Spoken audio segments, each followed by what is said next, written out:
microphone. All right.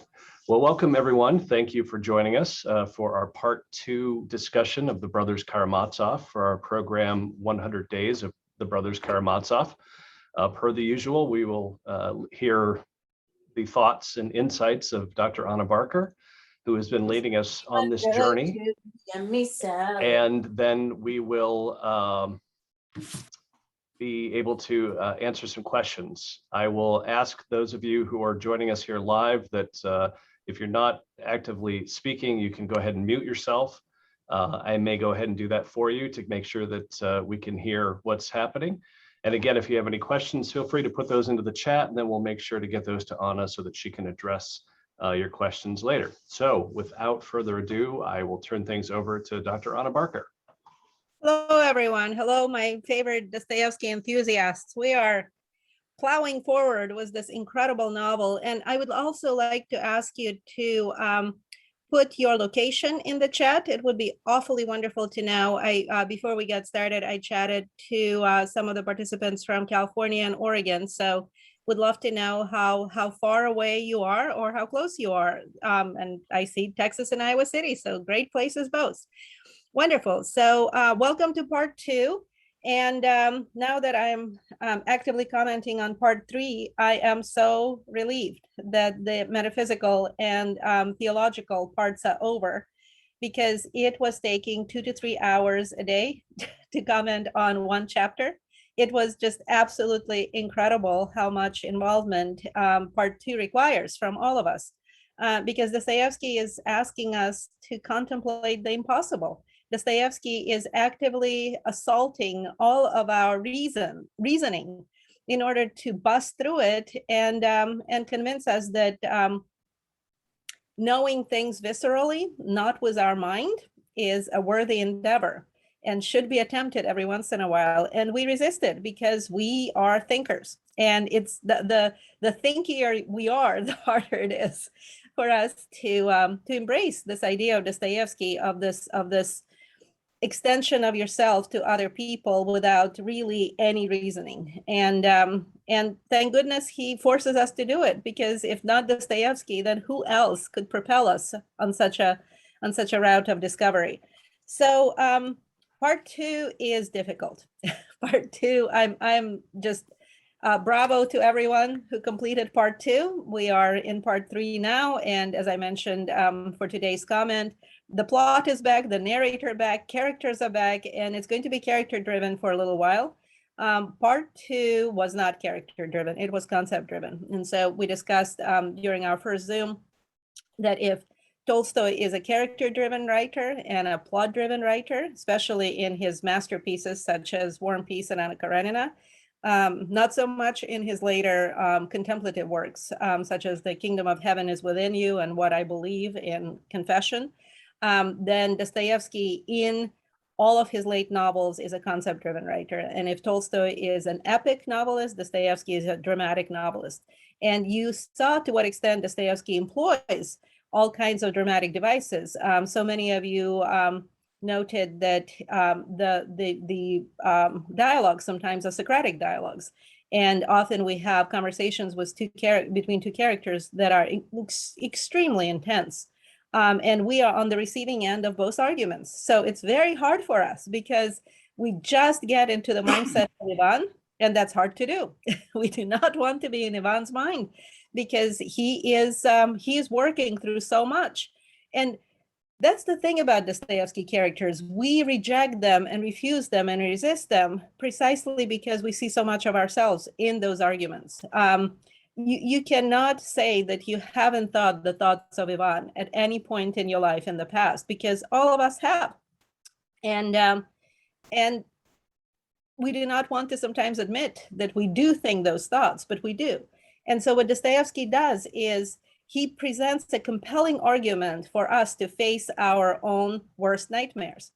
And then he makes the case so compelling that we see ourselves in these characters, and that is what horrifies us sometimes. We reject the imposition of these thoughts because we have to confront them and we have to deal with them. And we cannot forward the chapter because then we miss an entire chunk of the narrative. And Dostoevsky really builds the narrative so tremendously that at the end of the novel, we will have to put all of the parts together in order for us to have the epiphany that he intends us to have. So the Grand Inquisitor, of course, is a part of this narrative. And those of you who were present at the screening of Brothers Karamazov was Yul Brynner and William Shatner and Claire Bloom and Maria Schell at Film Scene last night. I clapped at the end of the screening. It was completely wrong and completely delightful. I really appreciated all of the cuts that Richard Brooks, the director, made in order to portray an 800-page theological, philosophical, psychological novel in a 2.5-hour film plot narrative. And of course, what is missing is part two. Part two cannot be portrayed in film. It's fascinating. Sometimes the two characters like Ivan and Smirnikov would have a conversation at the train station where in a course of 3 minutes, they managed to introduce all of the key ideas from 100 pages of Brothers Karamazov. So of course, the great love plot of the novel was predominant in the film. But at the end, when we had a discussion after the film screening, everybody said, what about the Grand Inquisitor? So I said that that's why the Grand Inquisitor is going to be presented during the book festival as a play, as an adaptation. And Riverside Theater is going to have 4 performances this week and 4 performances next week, Thursday, Friday, Saturday night, and Sunday afternoon. With talkbacks scheduled. I think I'm doing a talkback on Sunday, this Sunday after the 2 p.m. performance. So we'll add the Grand Inquisitor to a film that completely had to exclude all of the philosophical parts.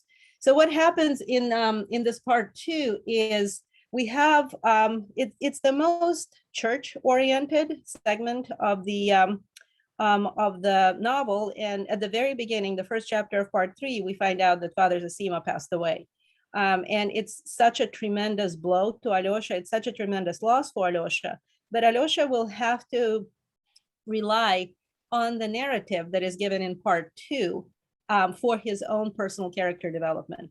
And so you know how I mentioned several times that the epigraph of the novel talks about this planting of the seed, and then it dies, but it brings forth much fruit. It's very much so the arc of Zosima. He plants the seed and then he dies. But the fruit that the seed produces is very much so what is in Alyosha's heart and our hearts. And it's very hard for us as readers to be actively involved in the continuous development of this novel, right? Because what we have to do is we are in the same position as Alyosha. We lost Father Zosima, and Father Zosima's message from part 1 and part 2 will have to be carried by us, the readers. So Dostoevsky requires a very active involvement of us, the readers, in the continuation of this narrative. So what happens in these chapters is, of course, we see a lot of like office infighting, right? So it's amazing to what extent Dostoevsky makes this monastery life extremely competitive and very colorful, because we have Father Ferapont, who really wants to prove to everyone that he is holier than thou, and he's the one who is fasting, and he's not the one who is having tea with raspberry jam in front of all of these ladies to competition to the monastery. And it's absolutely fascinating that Dostoevsky makes a compelling case for this human folly that infests the monastery. When Alyosha, I mean, one of the most heart-wrenching parts of part 2 is seeing Alyosha in the cemetery weeping, you know, it's just impossible. He's what, a 20-year-old young man. It's impossible to watch kids like that weep. The sorrow is just so profound. And Dostoevsky just gives us one tiny detail. His shoulders were shaking. His shoulders were shaking, and it was quietly. And so it's Paisi who approaches then this wonderful young man, and Paisi then comes to his rescue, spiritually, emotionally. John, I'm hearing a lot of sounds right now. Can you help?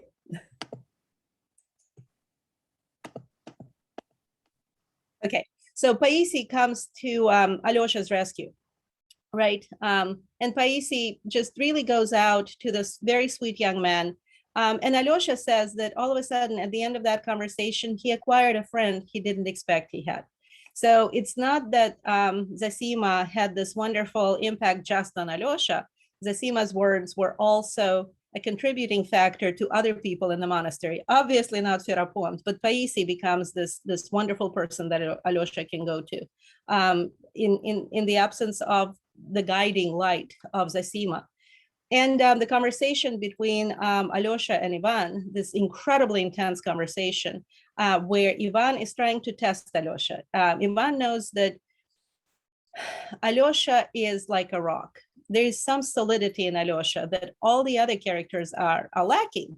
And he's so young to be so rock solid. That's the thing. We do not expect such fortitude, such certainty in young people. But it is Ivan who is the doubter, who is 20, 23, 24, and Mita, who is the force of nature. He is just exploding everywhere all the time. Mita is the one who says a human being is way too broad. I would narrow him down. And, of course, the first person you would have to narrow down is Mita himself, because he is way too broad. He is way, way, way too broad. And, Mita just, he's cosmic in his explosiveness. He goes off at times when perhaps it would be not necessary for him to go off. And then Alyosha is the one who is steady, and Ivan is the one who is completely rational at all times, and he's the one who wants to test just how steady Alyosha is. And the core of this part 2 is the chapter entitled Rebellion. And it's actually Alyosha's words when Ivan is bombarding him with this information about cruelty towards innocent human beings. It is Alyosha who says, oh my goodness, Ivan, this is rebellion. And it's Ivan who says, well, I may accept your God, but I don't accept this world that your God has created. I am raging against the world that surrounds me. And Alyosha's answer is, but we can't change the world, Ivan. We have to accept it as it is. And we, in the position of Alyosha at this point, are saying, no, Alyosha, no, we have to change the world. I mean, look at the world that surrounds us. We can't accept this world. It's horrible. It's awful. So many terrible things happen in this world. That let's rage against it and let's change it. And Ivan is just saying, no, we can't. We absolutely can't. It's rebellion. And this kind of rebellion is counterproductive to us as human beings. So what is Alyosha advocating? Precisely what he's doing with Ivan, just listening to him. And he gives him so much of his time. And of course, this is the time that he should be spending tracking down his brother, Mitya, because it is the elder's request for Alyosha, right? The elder says, you have to go and be there for your brother. And Alyosha is wondering which one. And Zosima says, your brother Mitya. And eventually in this part 2, we find out why Zosima bowed to Mitya during the monastery meeting. He bowed to his future suffering. And so, of course, in the narrative of Father Zosima, we find out, so many things are revealed in part 2, right? We find out from this incredible narrative that Zosima was an army officer. Zosima was just as broad and untamable as Mitya. Zosima was violent. Zosima was a fighter, a brawler, a duelist, and that interaction that he had with his servant, with his orderly, when he strikes him on the face. And it's fascinating how in this narrative of Father Zosima, he describes how the men just took it without flinching, as if it was his due to it was his responsibility to take the blows of fate. And Zosima felt that in this individual case, you have to understand that what happened to Zosima was individual, right? So that is the whole core message of Dostoevsky, that saving our relationship with the world is impossibility. Saving our relationship with an individual human being is what life is all about.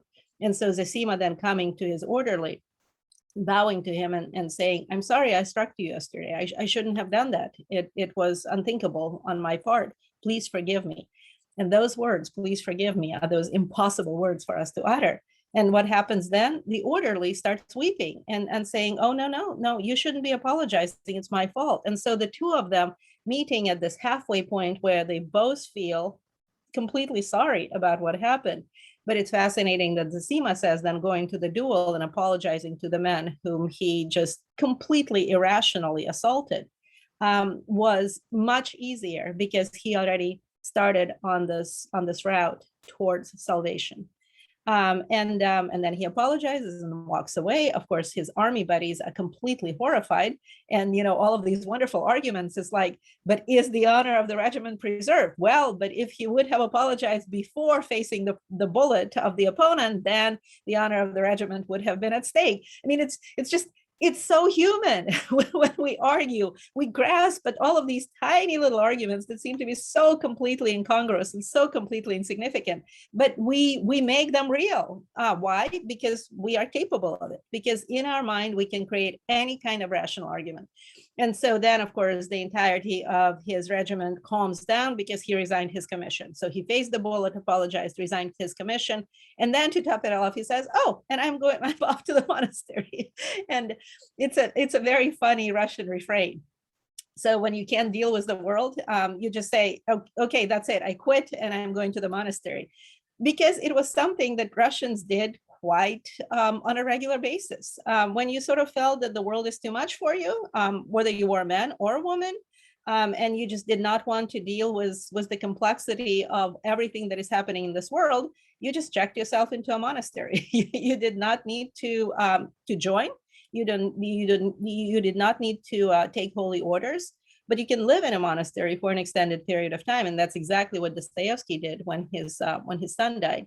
And this monastery that he visits, the Optina Pustin, and Father Ignatius Valentine has commented so beautifully about the nature of this elderhood in Russia in the 19th century, and I'm just so grateful to him because I really needed his blessing for so many comments I was making. But this place was visited by all the great Russian writers. Gogol, Tolstoy, Dostoevsky visited the Optina Pustin, and they lived there, and they communicated with these holy fathers, precisely because they could not find answers outside of this monastery structure to so many questions that they had about a world that made no sense. Do you see how all of these writers come to this monastery precisely because they have Iman's thought? Yes, I accept your God, but I cannot accept the world that surrounds us. It's not something that works for me. I refuse the world. So do you see how going to live in a monastery and attempting to come to terms with things is a form of like quelling your own rebellion? All of us rebel against this world, and it's the way we deal with it that allows us to overcome our apprehensions about the world because we can't change it. And as people, we want solutions. We want to wake up in the morning and say, oh, I made a list of things to do. And guess what? I am going to get them done. And sometimes we are stumped with something that is unsolvable. And we can't accept it as people because we are goal-oriented. And we can't accept the fact that what we plan has been canceled. And that's why this drive to communicate with people who have given much thought to what it means to be a human being is so prevalent in Russian culture. So Dostoevsky's sojourn in the Optina Pustin inspired the entirety of book 2 of Brothers Karamazov. And so Zosima is a sinner. Zosima is a human being. And then his desire to just sort of give up on pride, which is something that we can't cancel. We love to be proud. Our hubris is just enormous, and we need to be paused every once in a while because it runs away with us. And so for Zosima, it was this desire to all of a sudden just quit being the person that he is and listen to people. Just listen to people and understand what it means to be a human being from just listening to people. And he talks about his early experiences when he was a young monk walking from community to community, collecting funds for a monastery. And guess who he encountered during one of those walks? his orderly, who is now married, has children, lives very poorly but happily. And the orderly just meets him and considers it to be such an honor to be hosting this holy person who was his commanding officer in his house. And it astonishes me, you know, how goodness and contribution to the salvation of the world can be of such small amount. Do you remember in part 1 when a woman comes with a baby and she talks to Zosima? She's one of the happy women, and she says, look, I talked to you earlier and I said I have no children, and I talked to you, and guess what? I have this baby. So I walked here all the way from my home to just give you a few kopecks. That's all I can spare, so that you can help someone who needs it. It's just a beautiful narrative. And it's the same with his orderly. He gives him, I think, 50 kopecks. It's nothing. It's such a tiny amount, but it's this free will expression of your willingness to be a part of other human beings' life. And for Zosima, that contribution meant everything. And so we find out about the rest of his life. But before he actually leaves this town, there's that absolutely incredibly infuriating set of conversations that he has with a man who killed a woman. And that whole narrative is juxtaposed to the narrative of the Grand Inquisitor. So do you see how Dostoevsky juxtaposes things? So the Grand Inquisitor chapter is then followed by this very lengthy narrative about how Zosima comes to terms with what it means to be a human being. And at one point he finds out that this man, he wanted to kill him. Why? Because he could not stand the idea of Zosima knowing his secret and being his earthly judge. He could not stand the idea that there's a human being around who will judge him, who can judge him, and who will be there to administer his human judgment over him. And so on his birthday, then he reads his confession and then succumbs to just this inflammation and dies.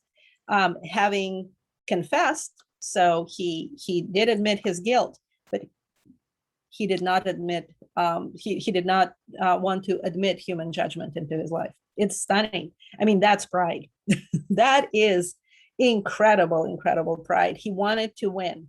He knew he couldn't win, but he still won in so many ways. And for Father Zosima, it was a humbling experience because his preaching lured this confession out of this man. And yet this man was all the way to the very end unrepentant about his pride. He could not allow human beings to judge him. And so he submitted himself to God's judgment, which of course takes us back to part 1. Do you remember when Ivan and Zosima talking about the possibility of admitting ecclesiastical law into the court system, and Ivan thinks it's a great idea, and Zosima says, no, it's not. And so do you see how that whole encounter with the man who murdered a woman, all of a sudden that is an explication of Zosima saying that human judgment should not be mixed up with God's judgment, because there are some people who are discarded by humanity because they are unredeemable, and yet they are still God's people. And we can't accept that. We just can't accept that. We can't accept the fact that Ivan in that chapter Rebellion gives us example after example after example of human beings being horrible. And we want to stay with Ivan. We just can't accept this world. And Zosima and Alyosha are asking us to accept the world, and we can't.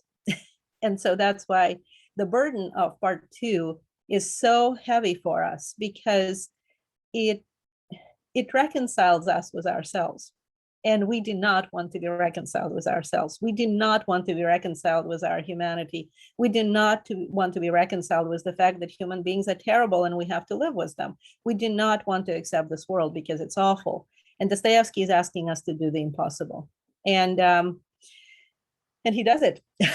and we still rage, but we just bow our heads and at the end of part 2 say, okay, I got it. And it's hard. It's so hard. And the Inquisitor chapter, I mean, it's a nightmare. It's a complete nightmare of all the rational arguments that you can create for making the world a better place. And looking at the Grand Inquisitor chapter through the prism of the 20th century, you all of a sudden realize, oh, good God, but it's a, the road to hell is paved with good intentions. It maybe is a good intention to deprive human beings of their choosing ability, because we choose so poorly. We make wrong choices all the time, and then we suffer because we have a conscience. And so all of this endless set of wrong choices creates a nightmare scenario for us, where we are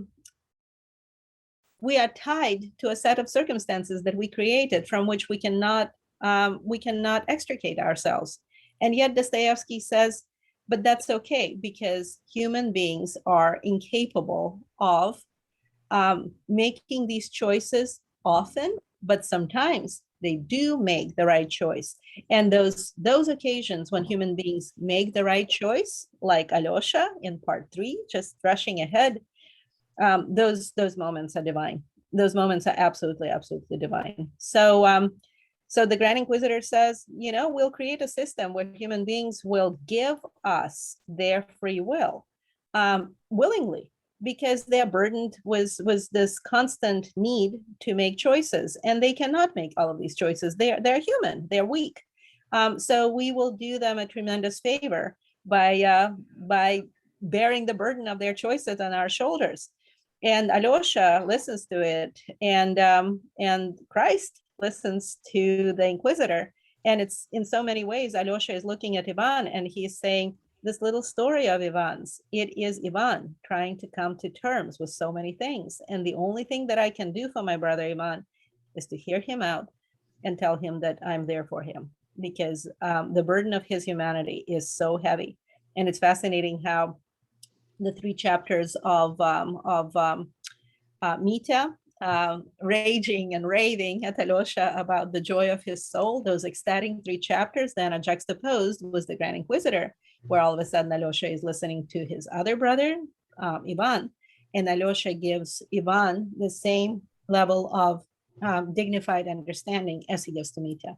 He does not judge Mita for being an extraordinarily extroverted and explosive young man, and he does not judge Ivan for being this cerebral person whose soul is desirous of peace, but cannot arrive at that peace because he fights it every step of the way. And so Alyosha is there for both of his brothers, right? And it's just absolutely incredible. And in the film version, at one point, Ivan actually says the phrase, "I'm not my brother's keeper," and Alyosha is his brother's keeper. He's there for both of his brothers. So it's fascinating how Dostoevsky juxtaposes the 3 chapters from part 1, Mita pouring out his soul to Alyosha, was the chapters when Ivan pours his soul out to Alyosha in part 2, but also that chapter of the Grand Inquisitor, which tells us so much about just how catastrophic it is to be a human being.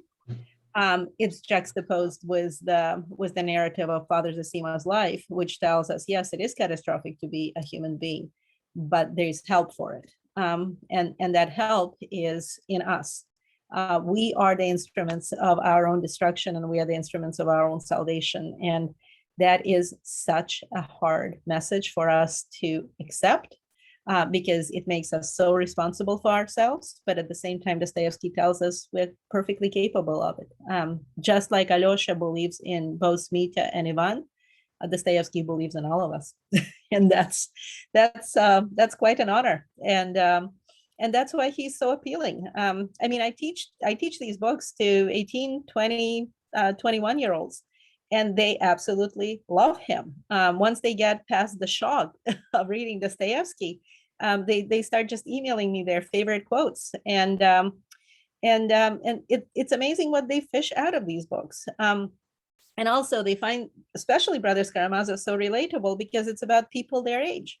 Grushenka is 22, Alyosha is 20. Ivan is just, a young grad student.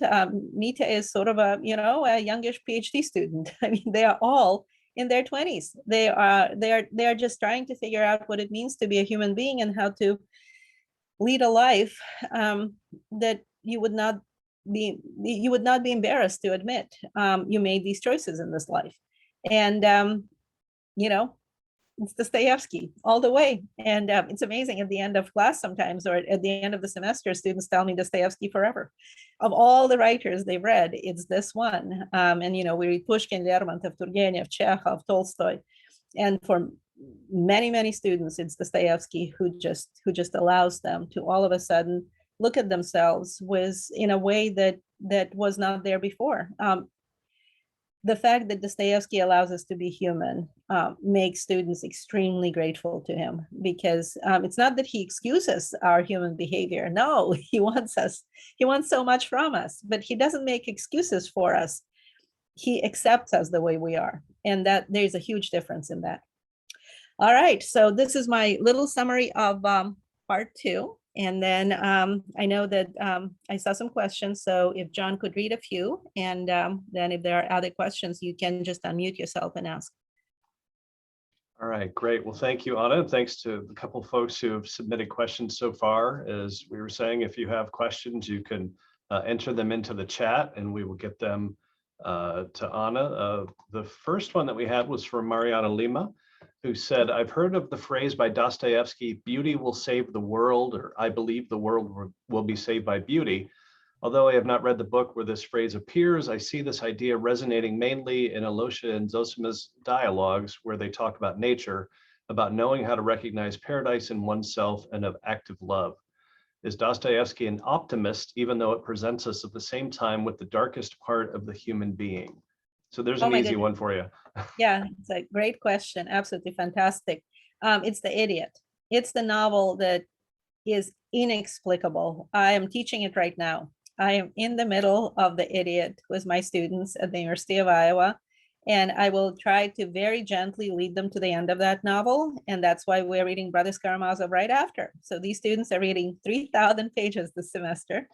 And The Idiot is the most personal, the most private of Dostoevsky novels. And it's amazing. He is dealing with the death of his first baby when he's writing that novel. So if the death of Alyosha, who was 3, really affected Dostoevsky when he was writing Brothers Karamazov, his firstborn little baby daughter died when she was 3 months old in Geneva. And Dostoevsky was writing The Idiot at that point. So it affected him greatly. It was his first child.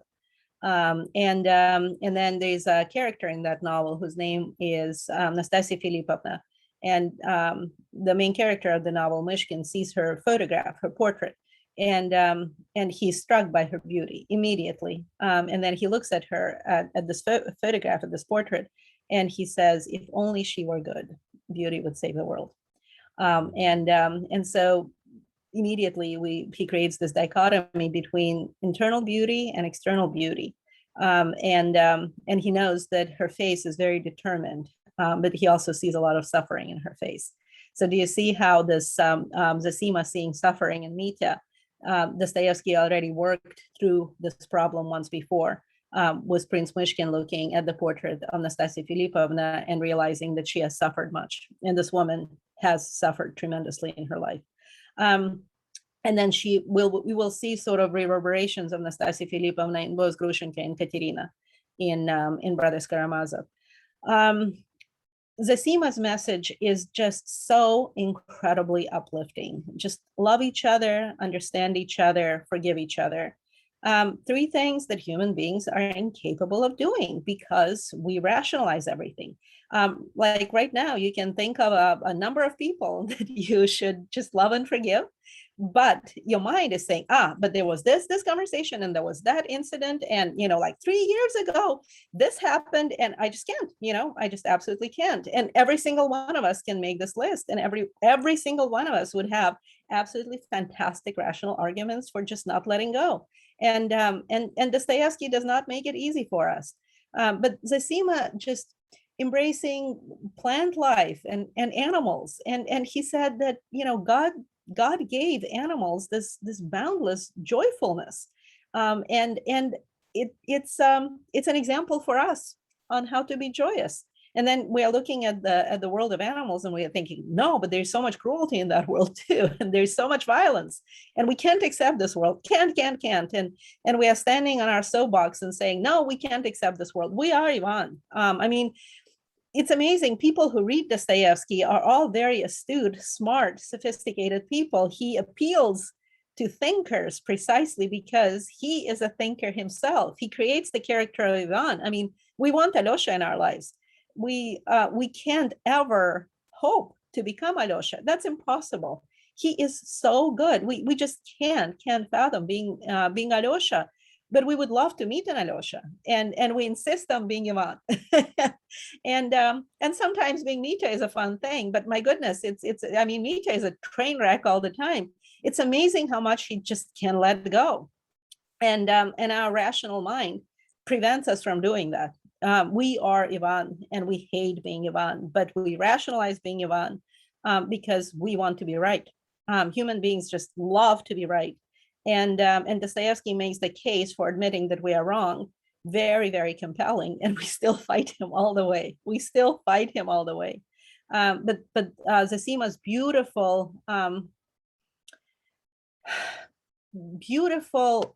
desire to relate to everything that is living in loving and caring ways, and at the same time, just opening up to the world that makes no sense to us.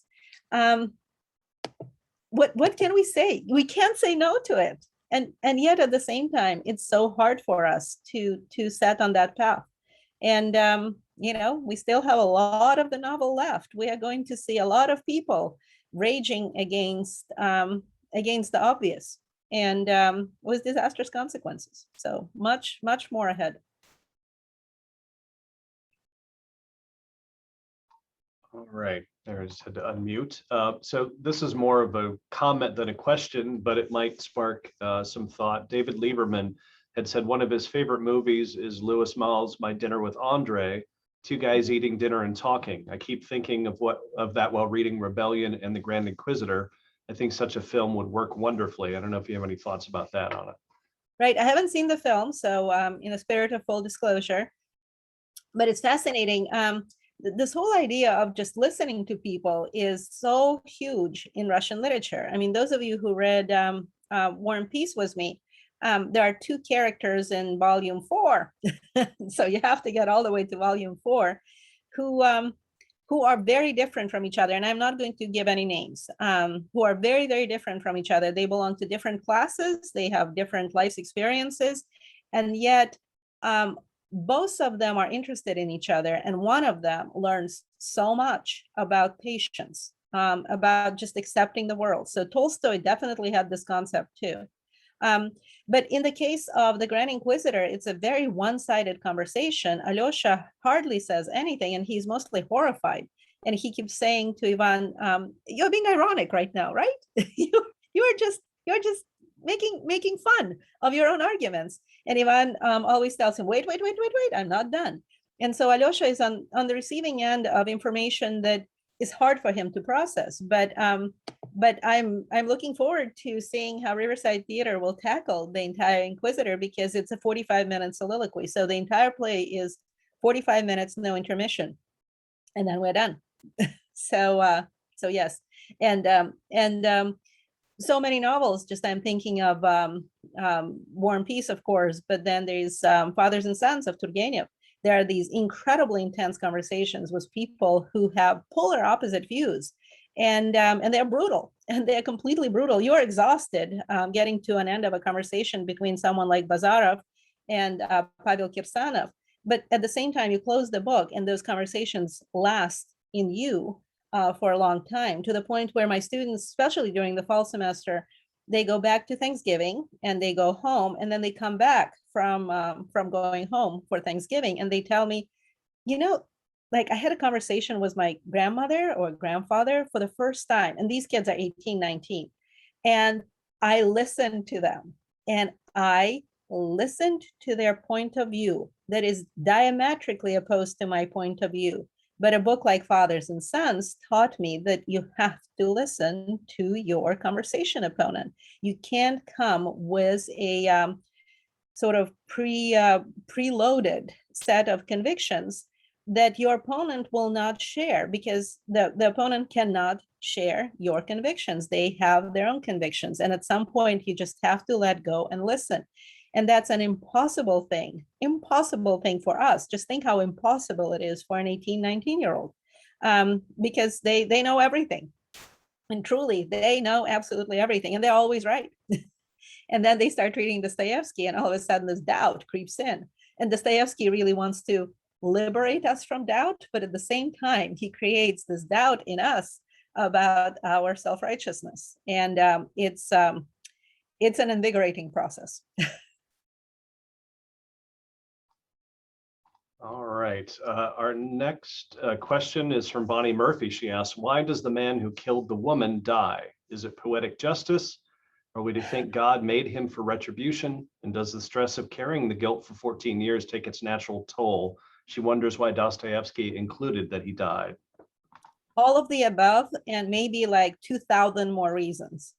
It's just remarkable. I mean, we as human beings are saying, no, there should have been a trial and he should have been publicly executed, right? I mean, that's our humanity speaking in us, right? We want full justice. We want the guillotine. We want like public executions for people who are monsters. But then at the same time, Dostoevsky says, it happened. Something broke through. Zosima's message works in mysterious ways, its wonders to perform. And it's remarkable. I mean, we just go back to that epigraph to the novel, plant a seed, it dies, but it brings forth much fruit. When we are done with this novel, we will never be the same human beings. This novel's message will live with us forever. What conclusions we take out of this novel is completely up to us. So that same seed will have very different flowering, but Zosima's message somehow triggered something in this murderer. He had a happy life. He was concealing everything in his heart and in his soul. He was looking at the faces of his children and saying to himself, how is it possible that they are alive when I took a life? I am a murderer, but I've created human beings who are living. Is this enough to help me get over my sin? And then his conversation with Zosima basically said, no, it's not enough. And the murderer says to Zosima, but what do you want me to do? I mean, these children are innocent. For me to all of a sudden come out as a murderer and confess my sins publicly would destroy their lives. You cannot expect me to destroy the lives of my children. And Zosima says nothing. That's the thing about Zosima, the quietude of Alyosha and the quietude of Zosima is so telling. Sometimes just listening is enough to change a human being's mind. And at that point, the quietude of Zosima infuriates this man to the point where he rages. He rages against his fate. He cannot accept the fact that his downfall is necessary to redeem him. And he comes back, and Zosima is puzzled by him coming back, and they talk some more. And then later on, Zosima finds out that he came back to kill him because he cannot fathom this earthly judgment from any human being, not even someone as kind-hearted as Zosima. And so on his birthday, he just lets it rip in front of absolutely everyone. And it's fascinating how Dostoevsky is repeating the same. And I gave you that quote from Crime and Punishment, where one of the characters is saying to the other character, go to the marketplace. It's this public confession that Dostoevsky absolutely goes back to over and over and over again. It's not the confession. Do you remember how Zosima is accused of not keeping the confession process sacred? Because sometimes he listens to people's confessions in public. And that is one of the things that Ferapont holds against him, that he didn't honor the sacredness of confession. And Dostoevsky really feels that for you to come clean as a human being, you have to come clean publicly. And I mean, how many of us would like to do it right now? Zero. I don't. I definitely don't. I refuse. But in Crime and Punishment, one of the characters says to another character, go to the public square, bow on all four sides, kiss the filthy earth that you defiled, and confess. And you will feel so much better. And then there are like 300 pages of the novel to go before we realize whether it will happen or not. Dostoevsky is already working through this problem of our guilt in Crime and Punishment. And then in Brothers Karamazov, he revisits this idea of public confession. And thank God he died, right? He didn't have to, everybody just assumed that he went mad because it is just such a catastrophic confession. And then they're blaming Zosima for leading this man astray, right? And so it creates this incredible tension in the community. So did he go mad because of his conversations with Zosima? And then some members of the community, but it proves Zosima's saintliness even more. And Zosima at this point is just staying away from this. I mean, of all the possible solutions for this man, this perhaps was the best one, even though we as readers and the members of the community would have loved to have a public confession. And notice also his crime was the same kind of crime that Raskolnikov commits. As we are reading book 1 of Crime and Punishment, we are cheering for Raskolnikov to commit the crime. He sneaks into the shed and steals the axe unnoticed. He sneaks into the apartment building unnoticed. Nobody sees him go into the pawnbroker's apartment. Then we realize he committed the murder with the door wide open. So do you see how Dostoevsky then makes us the witnesses of this crime? Oops, it's my phone. So Dostoevsky makes us the witnesses of the crime through that open door. And then we feel completely guilty at the end of book 1 because we were complicit every step of the way because we wanted the crime to happen. And then Raskolnikov has this incredible dream where he is standing in the place where the murder was committed, and the staircase is full of people all looking at him. That's all us. That's us looking, and we are the public judgment of this character. But at the same time, we are fully guilty in the crime because we wanted it to happen all the way. And it's the same with this crime. Nobody saw it happen. The man who was finally apprehended died in prison, so no harm done. Nobody was put through the justice system. Nobody was penalized. Nobody was executed unjustly. So everything is great, and yet something inside of us feels that this is not right. And that's the genius of Dostoevsky. He leaves so much up to us, and he puts us in this position where we have to employ our moral judgment, and we have to step over ourselves in order to come to terms with some of these things, and we hate doing it. He's a good writer. I'm sorry, master of understatement there. So you touched on this a little bit. This is another comment, really more than a question, from Nusrat Hawaja, who had said, Dostoevsky's prison experience must have contributed immensely toward his assessment of humanity. And I know you've talked about this and particularly touch on it in the exhibition, but maybe you could elaborate a little bit more here. Oh, yes. I almost gave something away. I was about to say something that I said in the comments to the movie, but the movie takes us to the end of the novels. So zip. So since I can't say the most important thing, let me dance around it. So Notes from the Dead House is a devastating book. Every book that is on display at the Dostoevsky at 200 exhibition, I either reread it or re-listened to it in the course of the summer. I really wanted to have as much information about each book as I could. The one that I waited to listen to the longest was Notes from the Dead House because it's unbearable. And I will confess that there were sections of it that I fast forwarded because I know what happens in them and I can't deal with them. It is the most heart-wrenching book Dostoevsky has ever written.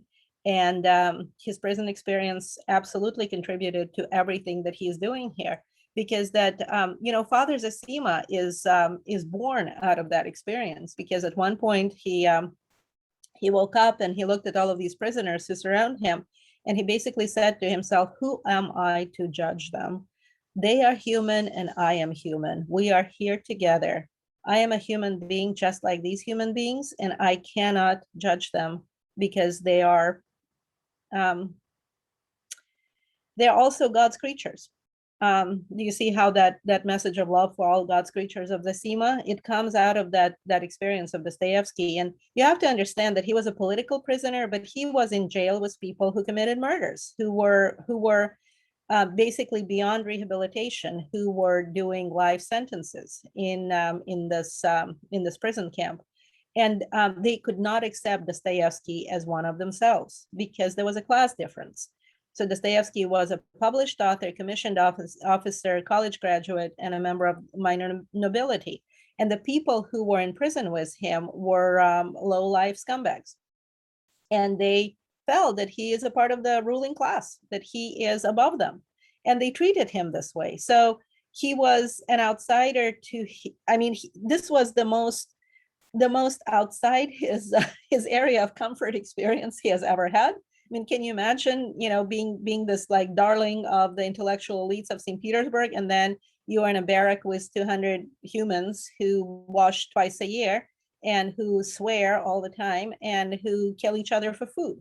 It was a shock to Dostoevsky, but the fact that he was outside of his comfort zone, but he was not accepted by these prisoners was even a greater shock to him. He was completely alone, completely alone.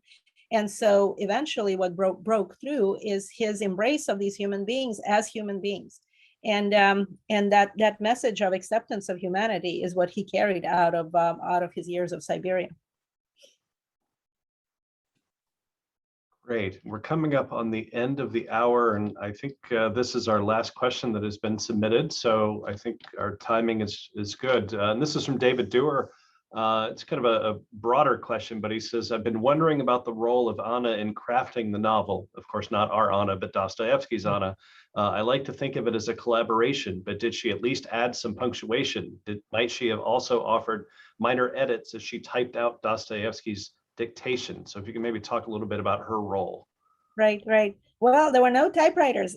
Sorry, there were no typewriters at that time. It's all pen and ink. And can you imagine taking dictation from a person like Dostoevsky who acts out entire segments of the novel in front of you? And so she figured out how to take dictation for multiple voices, which is remarkable. And so then whatever was written down in the shorthand in stenographic form, then she turned into first draft of the novel. And I don't know if her notes exist. That would be an amazing place to do research, to see if her original shorthand notes exist. And I do not have the answer to that question, or whether her first drafts exist. So we would need to find a Dostoevsky scholar in Russia who would be able to answer that question. It would be every Dostoevsky scholar's dream come true to look at Anna's shorthand, Anna's first draft, and then wouldn't it be nice to see Dostoevsky's correction to the first draft? So that I would be speechless. I would be screaming on the inside and completely speechless if I could have access to this information. And I do not have the answer to it now. I would have to look into it. All right, well, thank you, Anna. That was all the questions we had. If anybody has any final questions or thoughts, now would be the time to jump in. And while everyone is sort of thinking and wondering what happens next. So yes, so many of you asked about the tour, and we will have to, and I see that there's a hand raised, so we'll go to Esther next. But I will actually do like a cell phone Zoom tour of the entire exhibition, and we'll record it. And we'll just have to figure out when to do it, because we will have to reserve the gallery to make sure that nobody walks in while we are doing it. And we are in the process of doing this. So we'll either do it between part 2 and part 3 Zoom, or between part 3 and part 4 Zoom. At some point, I'll just have to reserve an hour in the gallery where we'll just say, you know, recording in progress, please do not enter. And then I will walk through the entire exhibit that way. And those of you who are close to Iowa City, we're still screening 3 films. It's La Chinoise tonight, The Double tomorrow, and White Nights on Sunday, and then Grand Inquisitor Thursday, Friday, Saturday, and Sunday. So I will be talking so much and then hopefully sleeping a lot next week. Yes, Esther.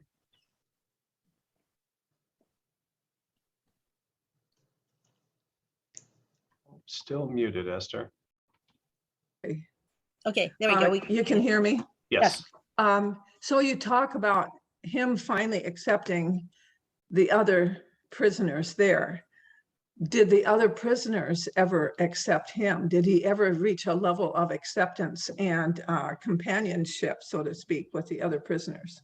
Right, it's amazing. Like, so in the book itself, the book is a fictionalized account. So it's written from, it's a first person account written by a prisoner who is there for murder. So Dostoevsky was not there for murder. So he changes that already in the book itself. And in the book, he talks about the interactions of his character with other characters in the prison. And at one point, there are a lot of Muslim prisoners who are from the Caucasus. And the character in the book teaches one of them to read. And during this interaction, because the two of them spend an awful lot of time together, they find out a great deal about each other. And so then this Muslim prisoner who learns to read then brings information about this character to his friends. But also what happens to Dostoevsky in jail is they realize that his knowledge perhaps can be very helpful in putting together a play. So the prisoners are allowed to have a Christmas play. And at one point, they actually asked Dostoevsky's help in putting together this Christmas spectacle. And Dostoevsky in the novel describes the faces of these criminals when the Christmas play is going to happen. I'm choking up just thinking about this passage because they have these unredeemable criminals have facial expressions of little children because a spectacle is about to unfold in front of them. And they sort of revere the knowledge and the know-how of human beings who have gone to plays in Moscow or St. Petersburg. For them, all of a sudden, it becomes like a level of expertise that they can wrap their minds around. And so, and then they are thrilled that there's a curtain. I mean, you can just imagine the excitement of these people when they have an actual curtain concealing the props. And the props are all just hodgepodge of stuff that they found in this prison camp. But there is a curtain. And just think of that thrill of excitement when we are in the theater and all of a sudden the curtain rises and either the set completely does not appeal to us, or all of a sudden we just feel so relieved that everything that we see on the stage is just right. And then we are sure that from now on it will go smoothly and our expectations are going to be gratified. And so Dostoevsky describes the thrill of these human beings who are horrible, but they have this happiness of children when looking at something as simple and that we take for granted as a play. Thank you. Mm-hmm. Great. Well, thank you, Anna, and thank you for everyone for joining us and those who asked some questions. That brings us to the top of the hour. So I think we'll bring this to a close. As I had mentioned, this will be recorded and posted on the group Facebook page, as well as our YouTube channel at the City of Literature. So you can share this with others who weren't able to make it. And of course, we will have other Zooms, including parts 3 and 4 and Anna's tour. So a lot more to come. So stay tuned. And thank you again for joining us. John, can you possibly save the comment section so that I would be able to read it later? Of course. Awesome. Thank you so much. I'll see you later. Onward to part 3. Thanks, everyone. Thank you. Bye-bye.